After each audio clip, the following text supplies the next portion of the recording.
too late. Now family, we the ones who gotta delegate. Get that money in the power, never be fake. Stick to cosign for 3. What did he say? Create jobs, support our own.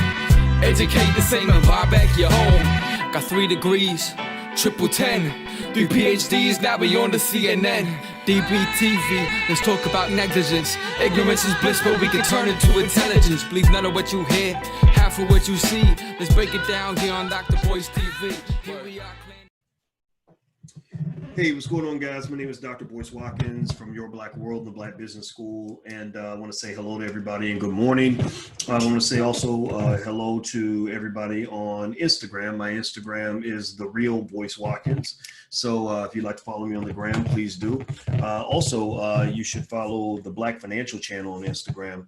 If you're interested in financial news and information on a daily basis, we have a Black-owned platform that reaches millions of viewers, and it's called the Black Financial Channel. So if you're interested in checking it out, go to follow the Black Financial Channel on Instagram or theblackfinancialchannel.com. So what's going on, everybody? How you doing today? I see you guys in here. Wizzy says, I sent you a message, brother. I did not see it, but I will go take a look. Anyway, one of the things I wanted to address, first of all, I want to put hashtag B1 in the chat. Hashtag B1 means that we're Black first. And I want everybody to know that about this platform, that pretty much all I care about is Black people, to be honest with you. I'm not here for all humanity. I'm not here to save the world. I'm not here to take on every issue known to man. I am here for Black people. That's it. That's what I do. That's what I care about. So, you know, who knows, maybe one day they'll start calling me a Black supremacist or something. I don't know. I'm not one who's out here trying to oppress anybody, but I'm definitely a guy who puts Black people first. So that's what it is. That's what it's going to be. I'm not going to change that ever. So here's something I wanted to address. I put something on my Instagram earlier, and I like to look at your comments. I do look at as many comments as I can to see what you guys are thinking.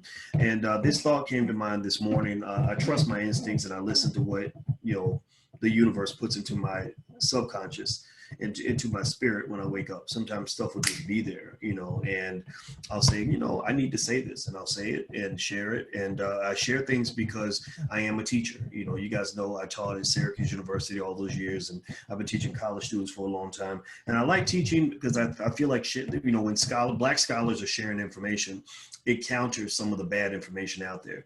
When Black scholars exert our influence, it counters some of the negative influences. I believe that there's a lot of negative influence from things like hip hop. I think a lot of hip hop music, unfortunately, has become a blueprint for self-destruction, particularly for the Black male, and also a blueprint for disrespect for the Black female. And so the blueprint, what does the blueprint consist of? Well, if you listen to most hip hop music, if you listen to a lot of the music, not all the music, but a lot of it. So this is not anti-hip hop. If you're not a rapper in this category, then this is not talking about you. But if you listen to it, you tend to hear blatant disrespect of women, particularly Black women, using B's and H's and all this other stuff.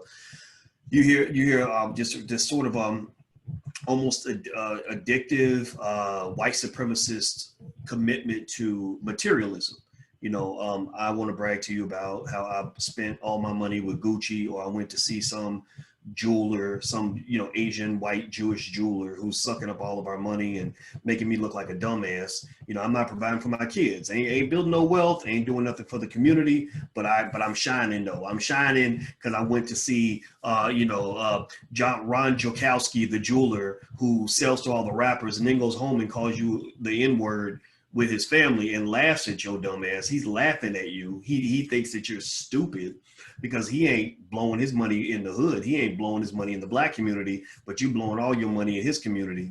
And so that's the other message that you see, the crazy, weird materialism. The disrespect of women is enormous and unbelievable and very, very sad. You talk about sexual irresponsibility. When people talk about, this week everybody was talking about entanglements, with Jada and Will and August Alsina and all that other stuff.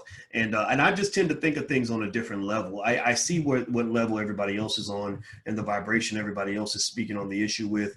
And I always try to say, what's the deeper implication of this? What's the next level of understanding with this? How do we make this into more than just gossip? right? Because that's all it is. I mean, right now, the Will Jada thing was just gossip. But I was interested because, I consider Will Smith to be one of my peers. I don't know Will, but I know his brother Harry. Me and Harry have sat and talked for hours. And I loved talking to Harry. That's a smart black man. I said, man, I respect this guy's family because they're not stupid people. They're very smart people.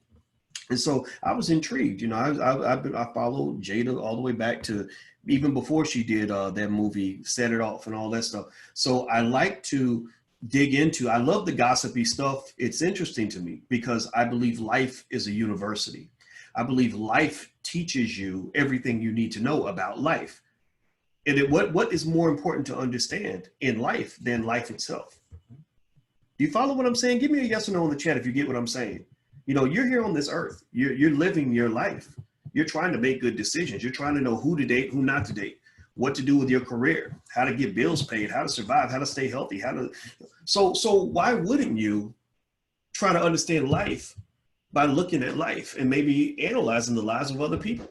Right? Do you understand this? Let me just kind of brag for a minute. I'm gonna talk a little bit of shit. I hope it's okay if Uncle Boys talk shit for just a minute. I don't like being I'm a confident man, but I'm not I don't believe I'm an arrogant man, but I'm gonna talk a little bit of shit. I was really wise for my age. When I was 22 years old, I had the wisdom of a 35, 40-year-old. I'm not kidding. So I would go through shit and I remember saying to my dad, well, in 10 years, I'll probably laugh about this. Or in 15 years, this will be a great learning experience for me. I could always contextualize things in a certain way. I was always playing chess, not checkers. I always saw well ahead of the curve. A lot of my friends would make mistakes and I would see the mistakes being made and they wouldn't see it at all, right? But I would see it because I'm always thinking, A plus B equals C to the third power times 10, right? So I was always looking ahead. So even the life I live now, I was planning for this life 25 years ago, right? And the way I figured things out, I'm gonna tell you, here's a secret. This is a little secret for you guys. The way I was able to figure things out was that I would just sit there and I would just think. I would observe and think all the time. I would sit by myself. I was definitely an isolationist, and all I would do was just think about life. I would think about people's choices. I would look at older people, younger people. I would live people's lives out in my head. And that is what in mathematics, you might call that going to the fourth and fifth dimension, right? That's what that actually is. I'm not going to get too deep on you, but that in my mind is what I call going to we live in the three-dimensional world, but if you go to the fourth and fifth dimension, that's when you can really see the whole plane. When you go to higher dimensions, you're looking at the world from the top down. And if you imagine being in a forest where you're on the ground, you don't see the forest as well as you see it when you go up high, right? So a lot of times to really understand life, you got to go to that next dimension, right? Some of y'all do that, and I applaud you if you do. And I think it's a great thing to do in terms of just really thinking about things. So I look at Will and Jada's scenario because I was really interested in kind of thinking about how we view relationships and how we view choices. And one of the things I remember thinking was, I said, why in the fuck would she sleep with a man like August Alsina? I couldn't understand that. I remember, no disrespect, of course, but I remember August was a guy who, the only thing I knew about him was I remember he punched a fan one time, and I remember he pulled out he took a picture of himself in his underwear on Instagram because he wanted to show off the size of his penis. And I was thinking, when you do what you do in private, when it comes to sex or whatever, you do what you do. Nobody's here to judge that. But, when you're building an empire like the Smiths have, you have to protect that. So that means if you do your shit, you keep it to yourself. Like for example, I think Camille Cosby was not just upset with Bill in terms of what he's accused of doing and all the women. I think she knew about all the women. I don't know if she knew everything, but I think she knew about all the women. I think Camille was just upset because you can't keep your shit in a box. Like you can't cover up your shit, and Jada didn't cover up her shit because she basically entangled herself with an unstable, unpredictable, very self-destructive young person, right? A kid who, would take, penis selfies on Instagram, and people like that are the same people that are going to go get on Instagram and blab about the fact that they were having sex with you, right? So I think that Will was probably more upset. I would be willing to bet you. I think that in terms of, if you just want to go into that tangent, I believe that they've always had an open relationship. I believe they always knew that everybody was doing whatever, right? But I think Will was probably more upset because he's like, damn, like you blew up our spot. Why can't you go sleep with a man who knows how to keep his mouth shut, stay on code, as opposed to a young kid who's going to go out and tell everybody what you did so he can get on the come up. So that was my thought on that. So why do I bring that up? Well, I was actually talking about, black men and choices and things like that. And I know we spun off into that, but so I want to actually circle back to what I was originally sort of discussing. But I think overall, in terms of just choices, I think that culture, that hip hop culture, that toxic side of it is so bad for black men in particular. Now Will and Jada, obviously that's a little bit different because you're talking about Jada as a woman, whereas Will is a man and there are strategic decisions he has to make. But I think overall, just that culture, and I look at August, for example, he's a product of some of that culture too.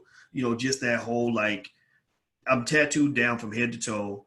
I'm only worthy because I drive a Jaguar. I have sex with as many women as I possibly can. That's where I was going with that, sexual irresponsibility. So what black folks don't talk about at all is just how many STDs there are out here. I mean, the STD rate is insane, but because we have this code of silence on stuff like that, you don't hear about it, but it's really out there, And so if you're going out and you're sleeping with somebody and they're not responsible about where they're putting their stuff and they're not responsible about protecting themselves, I don't really know how you think that's going to put you in a good situation or in a good position, right? So that was probably what my biggest concern was.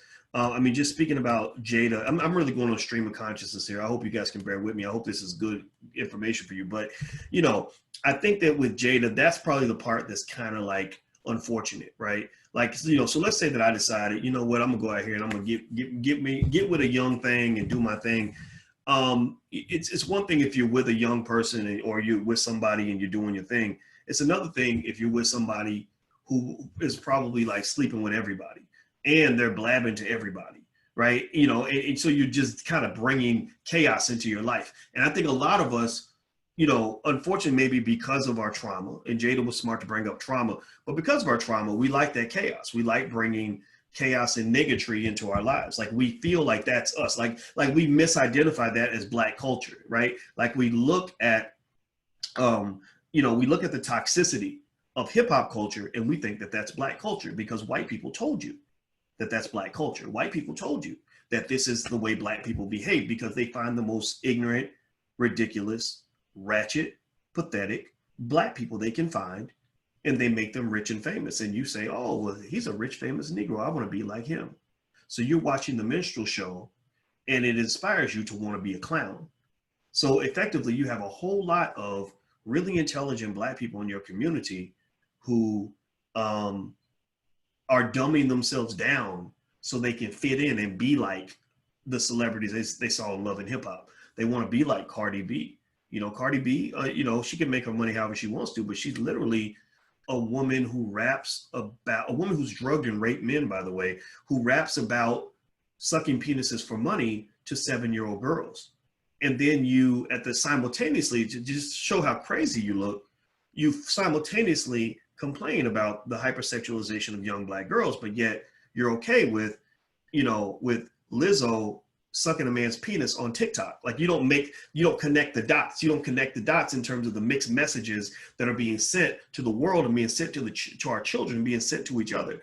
And so we can't condone this. So I think that hip hop culture, particularly toward the, not just the black women, but also black men, is just kind of this pattern, this recipe for self-destruction. Much of it is, not all of it. Some of it, you got positive stuff out here, of course, D1, Lupe Fiasco, a lot of great, wonderful artists that are doing wonderful things. But then you have a lot of artists that are just doing things that are really inexcusable, that if a white person was saying these things about black people, you would never accept it. But because a rich black person you admire is saying these things about black people, you think that that's totally fine. So, we got to kind of sort of look at the hypocrisy a little bit. I think that we have to also take our accountability in terms of how we play a role in our own oppression, how we are also white supremacists. White supremacy is not just something that white people do. White supremacy really only works, it's only effective when black people do it too. White supremacy is a sport. It's a game where it takes two to tango in that game. If you don't agree to play the white supremacist game with white people and to allow them to proclaim their white supremacy, then white supremacy does not work. So ultimately, when I look at hip hop culture and I look at its effect, particularly on the brothers, and also households and things like that, the loss of masculinity, which comes from the fact that we have allowed racist liberals to convince us that fathers are not necessary in the house. That's created a lot of femininity amongst black men, not just in terms of men that want to be with other men. That's fine. I'm not judging if you're in that category, but there's a promotion of that. Also, the men who just don't want to be men, who don't even know what it means to be a man. I talked to a black woman not too long ago who I could tell she had some anger issues toward men. She was a young woman, about 28 years old. And she told me that she got with this guy who was like a stud. He was an athlete. He saw himself as a big dumb jock. He saw himself as a big, as a ladies' man, right? And he was a big built, he was a boxer, basketball player. I don't remember what sport he was in, but I remember she was telling me that she went and told him that she was pregnant, and she said that the reason that she did not keep the baby and terminated the pregnancy is because he cussed her out. He talked really down to her. He said the worst things that a human being could say to another person. And it really made me very sad. And I said to her, I said, on his behalf, I want to apologize. On behalf of black men, I want to apologize that you went through that.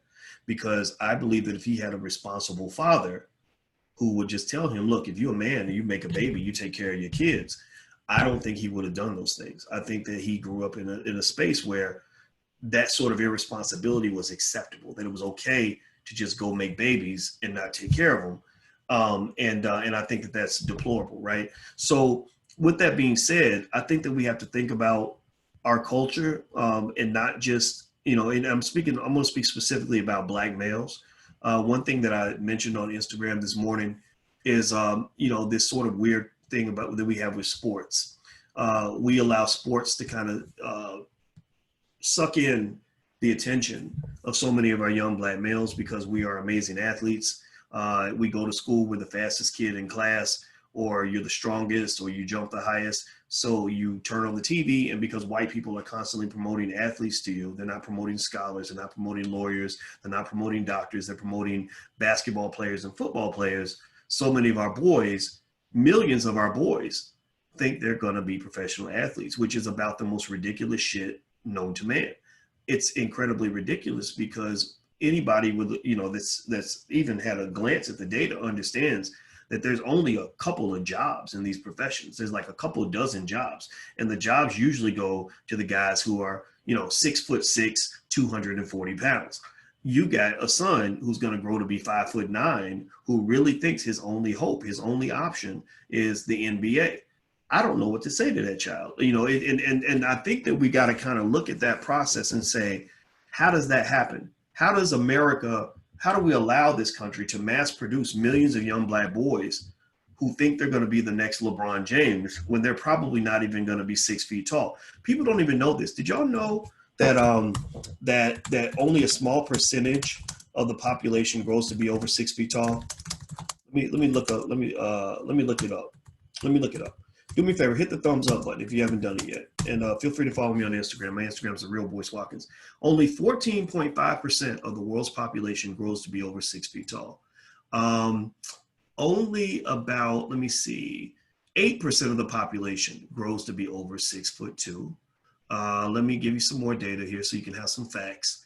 I want you to have some facts. Let's see here. It looks like about 1.5% of the population grows to be 6'4" or taller.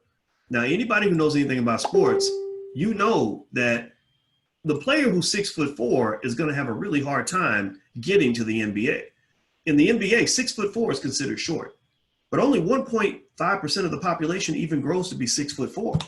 So, this idea that somehow the NBA is going to be the full employment solution for the black community is absolutely ridiculous. And I think it's something that we have to actively fight against. We have to campaign against this. We have to market this idea to make sure that all of us, you know, create opportunities and options for our young men that go beyond playing a damn sport. Where does it come from? Well, it comes from media, right? Media mass markets athletes over anything else. So every black boy wants to be an athlete.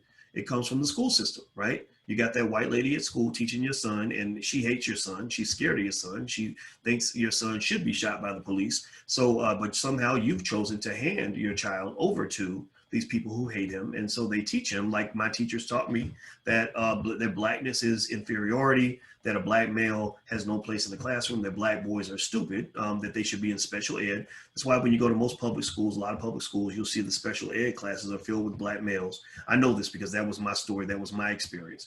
And then 3, we as a community are quick to support, cheer on, and finance athletic endeavors in a way that we do not cheer on, support, and finance academic endeavors. Now, is this an anti-sports statement? No, this is not anti-sports at all. I love sports. I played all the sports. I had a hell of a 3-point shot. I could jump out of the gym. I was captain of my track team, and I was big and stocky and sturdy. And so I was recruited intensely, consistently to play football. I just chose not to. So I love all the sports. My father, from what I understand, my biological father was a great baseball player. I wish he'd been around so he could have taught me how to play baseball, but he wasn't. It is what it is. So I love sports. Sports teaches you so many things about life. It teaches you so many things about success. It teaches you how to work hard. Sports teaches you how to set goals. Sports teaches you how to overcome adversity. Sports teaches you how to focus. So not only do I love sports, but I actually feel sorry for people who never got a chance to play sports, because sports teaches you so many things that can make you successful in life. In fact, when I was at University of Kentucky, I was the #1 black student on the entire campus. I'm not making this up. It sounds like I'm bragging, but it's true. So whatever. I was the #1 black student on campus. The reason I was the #1 student on that campus was because I took everything I learned from sports and I just applied it to academics. I was a naturally competitive person. So when I couldn't play sports anymore, God blessed me by taking sports out of my life, right? God blessed me by not giving me enough talent to play collegiate sports. And he forced me to find another pathway, another outlet for my natural male competitive aggression, right? So here's the thing. I think that we need to never abandon sports, right? So if you are a coach, if you are a former athlete, if you are a sports lover like me, do not take offense to anything that I'm saying.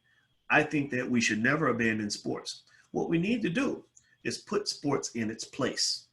You see, your problem is, you know, when Willie D used to say, "Don't turn a hoe into a housewife," right? It's okay to like the hoes, but you don't try to marry the hoes, right? You don't try to. I hope y'all can get what I'm saying. Maybe I sound sexist, but I don't give a shit. I'm gonna finish what I got to say. So maybe you like a hoe, maybe you like the big butt and the smile, but that's not the woman you marry.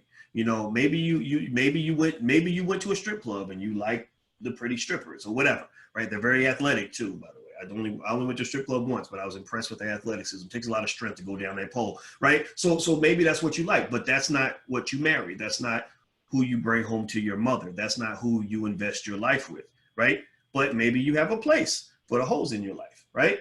But then you have a place for the woman you want to marry, right? She's special. She's the queen, right? She's the intelligent one. She's the one you can bring home to mama. She's the one that will give you respect in the community. She's the one that you can love forever and know that you're going to get a quality partner in life, right? The hoe is not necessarily in that category for you, right? Well, I think that, the problem for black people is that we have taken sports, and instead of putting sports as the side chick, we've made sports into the main chick, right? Instead of looking at sports as something that we do for recreation, we somehow look at sports as something that we do for professionalism. We look at sports as the primary method by which we're going to obtain economic advancement, and that just does not work. You're trying to turn a hoe into a housewife. When you do that, you're turning a hoe into a housewife. You are taking something that should be child's play, and you're trying to do it as a grown-ass man. And I hope I don't hurt nobody's feelings when I say this, but I'm sorry, most of y'all have seen it. There's nothing sadder in the world to see than some guy who dedicated everything to sports, and did not take the time to learn how to read, did not take the time to learn how to start a business, did not take the time to plan for his future. And he's 28, 29, 30 years old, 2 or 3 kids, can't take care of the damn kids, sitting up in a liquor bottle. And all he talks about is how great he was in high school, because that's all he's got. All he can talk about is all the great things he accomplished as a high school athlete, right? That's pathetic. That's very, very sad. You know, these children are like, Daddy, I need milk. Daddy, I need a new pair of shoes. And Daddy's sitting around half drunk and sad and depressed because his best years are behind him. And I don't think it has to be that way. And I think that in order for that to change, you got to stop waiting for white people to stop being white.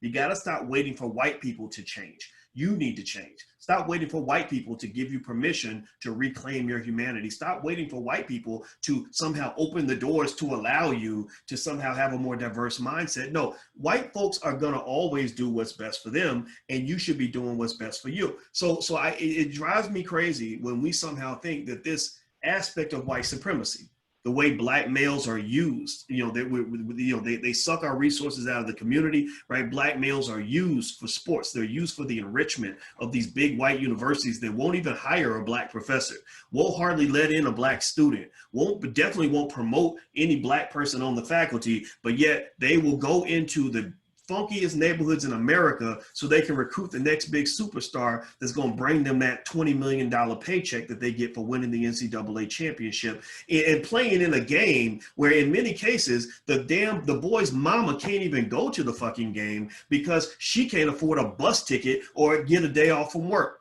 She can't come to the game, but the coach's wife and children are flying to the game on a private jet. So this don't make no damn sense. This is absolutely ridiculous. And here's the thing, that we know that this system is wrong. We know that this system is corrupt. We know that the system is exploitative. But the question is, who's going to do the work to change it? Who's going to do the work to say, no, this is not going to happen anymore? Who holds the cards in that situation? If you think that white people hold the cards, then I need you to hang up and get off my channel right now, because this is not the place for you. This is not a place where I sit around thinking, God, how can we get white people to be better human beings so that they'll stop doing what's best for themselves? How do we get white capitalists to stop being so gosh darn capitalist? How do we get the white man to stop being aggressive? How do we get him to emasculate himself so we'll be on the same level, right? How do I make a tall guy short so that we're the same height, right? Seriously, and maybe we can make him into a little wimp like some of our men, so then it'll be an even playing field, right? It doesn't work. They're not gonna change their behavior. They're gonna always do what's best for themselves. What I'm saying to you is, you need to take stock in your role and your participation in the process, because at the end of the day, there are black people out here who have completely claimed a very large percentage of control over their lives and their outcomes. There are millions of black people out here. Raise your hands if you're one of them. There are millions of black people out here that control their own destiny. There are millions of black people out here who say, you know what, my son ain't gonna be a statistic, right? There are millions of black people who say, no, my son is not going to grow up uneducated. My son is not going to grow up without understanding how to be successful in life. No, my son is not gonna end up on the side of the road with a liquor bottle in his hand, waiting to get shot by the cops or whatever, right? My son is not going to be, right? So there are millions of black people who are doing this. And so I need to ask you this question, right? If racism and white people, we know about racism, right? We know that white folks ain't going to stop being white, right? But if it's so oppressive, then how the hell is it that millions and millions and millions and millions of black people, and I see you guys every day, are really out here doing the damn thing? I'm not talking about rich people who were born with a silver spoon in their mouth, or people who have, college professors for parents. I'm talking about people who grew up broke. Anybody else, raise your hand in the chat right now. I want to ask you a quick question. Did you grow up poor? How many of you can say, I remember what it was like to maybe eat a bologna sandwich with no bologna, or mayonnaise sandwiches, right? Or sugar water, because you can't afford the Kool-Aid yet till mama gets paid, right? Or remember getting the lights cut off. I remember the lights getting cut off. How many of you remember roaches in the house and seeing roaches, and roaches were not a big deal because they were everywhere. So you just flick it off the table and you keep on eating, right? How many of you grew up like that, right? And many of you found your way out of that situation, right? And I think it's very important that those stories are heard also because somebody told you a lie that says that Black people who start poor have to die poor, that Black people who face racism absolutely have no ability whatsoever to have any sort of forward mobility in their lives, right? Somebody told you a damn lie. And I'm just here to tell you a different sort of truth that will hopefully give you some insights that will help you understand that the reason that so many of our people fall off the cliff is because so many of our people are sheep. So many people are sheep being led to slaughter, and they just follow the sheep in front of them. There are so many of our people who just do what the Negroes on TV tell them to do. There's so many people who just sort of feel like I'm in the system. There's nothing I can do. I must follow the system, right? And I'm just here to tell you that no, that system is not built for you. That system's designed for you to fail. That system's designed for your children to become slaves. That system's designed to make sure your son is either in prison, unemployed, or in a casket by the age of 30 or 35 years old, right? That system's designed to keep you where you're at right now. So in order for Black people to achieve whatever success, freedom, liberation you're looking for, you must go outside the system. You must go outside the influences. And let's go back to it. If you're a parent, you got to be the parent, for example, where when your son is 6 and some guy comes up and says, you know, your son's pretty big for his age. When you gonna bring him out for football? You got to be the parent that says, maybe you could say, here's some options, right? You could say, yeah, I'll bring him, right? Or you could be the parent that says, you know, studies show that football causes brain damage, and I don't really know if I want my son's brain to get all fucked up at an early age. Now, again, if the football players and football coaches might get mad at me, but the data's out there. The data's out there to show that the brain damage happens super early. It's happening in high school and middle school. And so I hate doing it because I love football. I still do. I'm not gonna lie. Maybe I'm even a hypocrite on that. I don't know, but I like football. I just don't like brain damage, right? I like I like being able to remember, my kids' names. I don't want to be in a situation where I'm driving home from work and can't remember how to find my house. These are the stories I've heard from friends of mine, people I know who achieved the dream of playing in the NFL. I'm not kidding. There's a guy, Antoine Randall L. Look him up. Antoine Randall L. played for the Pittsburgh Steelers, and he was actually, I think, Super Bowl MVP one year or something like that. And Antoine and I were talking at an event hosted by Etan Thomas, a guy I know who played in the NBA, is a good brother. And I remember Antoine and I were just talking, and I said, so tell me about that CTE thing. Like, do you have friends that are affected by that? And that was when he told me, he said, I wish I had never played football. And I said, what? I said, wait a minute, you were great. You played in Indiana. You were the man. He said, man, I wish I had never played football. He said, and I got friends that will have a conversation with you and literally 3 minutes later will not remember that they had the conversation with you. It's ridiculous. It's insane, right? So and then maybe about a year later, this is true story, I swear to God, a year later, he was in USA Today with that very same quote, I wish I had never played football. Right? And everybody was shocked by that. So what I'm saying is sometimes the white man presents you with a dream and it becomes your dream, and then you achieve that dream, but you realize that the dream was a nightmare. Like you realize that you got kind of rope-a-doped into wanting something that you didn't really want, almost like wanting the girl that really was the worst woman in the world for you to ever be with. I don't know if anybody's ever gone through that, where you really want somebody and you find out once you get them that they were like the worst person in the world for you. And we go through that. We all do that. And so what I'm saying to you is to help your children have a different dream. That's what I'm saying. Help them have, multiple dreams, right? So if somebody comes up and says, when's your son coming out for football? You could say, I don't want my son to play. You could say, he can play football after he does his homework. If he doesn't do his schoolwork, then I'm going to take him off the team. You could say, in addition to football camp, I need you to spend as much time at business camp that you spend at football camp, because you probably won't be a professional football player, but you're definitely going to have to grow up and pay bills, right? We know with maybe there's a 0.1% chance that you'll make it to the NFL, but there's a 100% chance that when you get to be 25, that the bill collectors are going to be knocking at your door, and you're going to have a family to feed as you get older in life, right? So what I would say is that when you sort of connect, you got to connect the dots, right? You got to look at, look at black men, right? Look at a a 32-year-old black man, and then you got to backtrack and say, how do you build a better man? How do you build a better black man? Let's say that this black man, can't read, so he's stuck in a box. He's in the trap. He's trapped because he can't have any upward mobility in his income or his professional life. Why? Well, because he can't read that well. Well, you got to go back to when he was in elementary school and high school and say, okay, wait a minute. Let me do the math. Let me see. There's 8,760 hours in a year. So that's 87,600 hours in a decade, which means that over about a 20-year period, that's 175,200 hours. So you had 175,200 hours between the time you were born and the age of 20.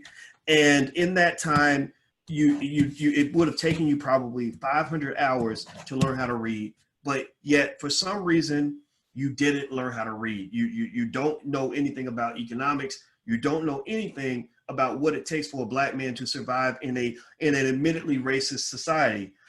What were you doing with all that time? What did you do? So you might go back and do an accounting and say, just like they do when they audit a business. When they audit a business, they go back and they say, well, what did you do with all that money? So I would go back and look at that 175,200 hours that young black man had between the ages of 0 and the age of 20. And you do the math, you would say, okay, I get it. Okay, he spent 30,000 hours in football related activities. So you that's a bad investment because you didn't make a penny playing football.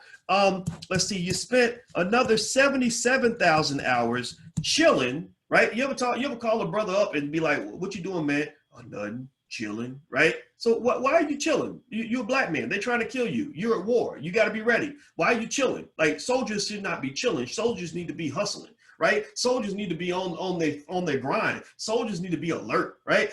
So why are you sitting back with weed in one hand and liquor in the other and chilling? Like, no. So you're gonna get slaughtered like that. That's not how you win a competitive game. What else did you? Let's see here. Okay. Oh, you were in school every day. God damn. So you went to school every day for how many years? Let's see, 12 years, and that's 5 days a week. You were in school about, just make the math easy. Let's say 10 hours a day. So 50 hours a week. You were at school. That's 2,500 hours a year.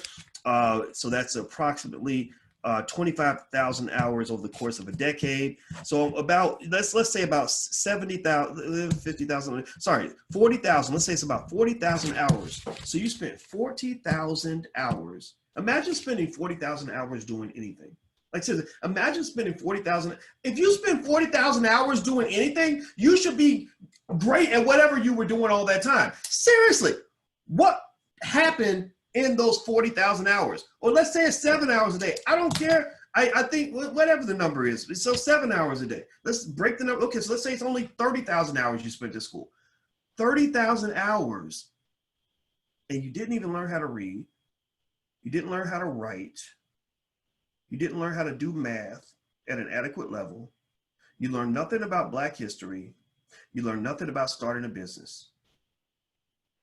You learned nothing about managing money, but yet you know everything there is to know about the Dallas Cowboys offensive line, even though Jerry Jones ain't never gonna cut your ass a check. You know everything about whether LeBron James is gonna go play for the Lakers or stay with the Cavaliers. You could tell me all about your Rolodex full of women that you've been messing with because you spend a lot of time chasing girls, and that's cool. There ain't no wrong with that. I'm not judging that. But I'm just sitting here trying to say, what if that black man has spent that 40,000 hours in school learning how to be economically successful? Like, what if he'd spent that time, even 1/10 of that time, 4,000 hours, learning, how to invest, learning how to run a business, learning how to hustle and make money, right? He would have no problems. I don't black, white, or whatever. I don't care. I'm sorry. Forgive me for saying this. If you're that committed to racism and white supremacy that you can't hear what I'm saying, then I'm not the guy for you. But I don't care what race you are. If your shit is right, like if you are really on top of your stuff, if you're the black man starting LLCs, who's been studying business nonstop, who's making investments nonstop, who's obsessed with the ownership of assets and property, who's managing his money in an intelligent way, you will be successful. You will be successful. I know y'all want to act like, Donald Trump being president means that no black person on earth can possibly succeed, but that's just not true. The sheep will lose, but those who are hustlers, those who know how to go out here and make things happen are going to win. So what I'm telling you is that the game is what it is. White folks are going to continue to be white. They're never going to change in your lifetime, not in a significant enough way to make a difference for you. The only variable you can change is you. The only variable you can shift is you. So I go back to my original premise, my original point that I made on my Instagram page. My Instagram is The Real Boyce Watkins. If you guys want to follow, feel free to follow that. I think we overcommit our black boys to sports because we want to be slaves to white people. I think that we overcommit our black boys to sports because we love contributing to white supremacist systems. I think that we overcommit our black boys to sports because we become comfortable serving as the fuel for an economic system that does not benefit us. Because they can't run the NFL and the NBA without black men. They need black men the same way Chevron and Exxon need oil from Saudi Arabia. They need oil from the Middle East, so they'll go declare war on a country like Iraq or Libya to get that fucking oil. They will do whatever it takes to get that oil. So you are oil to them. You are the fuel. You are the fuel for their sports. You are the fuel for their entertainment. You are the fuel for their prison industrial complex. And you are the fuel for their broader economy because you give most of that 1.3 trillion away to white businesses, right? So you're the fuel. So really it's up to you to decide if you want to promote yourself in that system, if you want to have a different role. Because if you don't change the role, they're never going to change their behavior. They're going to keep all the football camps in the hood. They're going to constantly recruit your son for sports. They're going to keep miseducating your boy so that he doesn't think he can do anything other than dribble a basketball and throw a football. So it's ultimately up to the original educators to decide what's going to happen next. And the original educator of the black child is the black mother and the black father. That is where the education begins. That is where the process must be disrupted. That is where the change must occur. That is where Black Lives must matter. And Black Lives Matter is not a statement you're going to hear me run around screaming, because my goal at the end of the day is never to convince white people that Black Lives matter. I don't expect them to ever care that Black Lives matter, because that would be hypocritical, because I honestly, white lives don't really matter to me that much. It doesn't mean I hate them. Doesn't mean I want to see them die. It doesn't mean I want to see them fail. I just don't wake up every morning thinking, my God, how do I keep a white person safe today? Oh my God, how do I make sure Asian people can get jobs? We've got to figure out, we're in the Black Business School, we have to figure out an Asian educational and employment plan, because that poor Asian community is really struggling. We got to make sure that they're in good shape. No, that's not realistic. That's not reality. If Black lives don't matter to you, then Black lives will never matter to anyone, because people look at you and they expect you to love yourself enough to do what's best for you. So get out of that mindset. And I know it's not your fault. We were raised on this disabled mindset. We were given this disability at an early age, this idea that somehow, in a paternalistic fashion, white people are just supposed to care about us, take care of us, be there for us, love us, and provide for us. And that's just not how the world works. So those are my thoughts. I appreciate you guys listening. I went into a couple of different topics, but it was really a stream of consciousness. But I'm hopeful that these words are beneficial to you in terms of how you make your decisions. So thank you guys for listening. I appreciate you. So do me a favor, hit the thumbs up button, share, and subscribe before you go. Also, if you're interested in learning how to invest with stock options, Wednesday nights at 8 p.m., we have a stock options masterclass. It's very, very good. If you don't love it, there's a full refund if you're not happy for any reason. But feel free to check it out. It's in the Black Business School. You can go to drboycemasterclass.com. That's drboycemasterclass.com. So thanks, guys. Have a good day. I think I'm going to take me a nap. I'll see you guys later. Be good. Peace.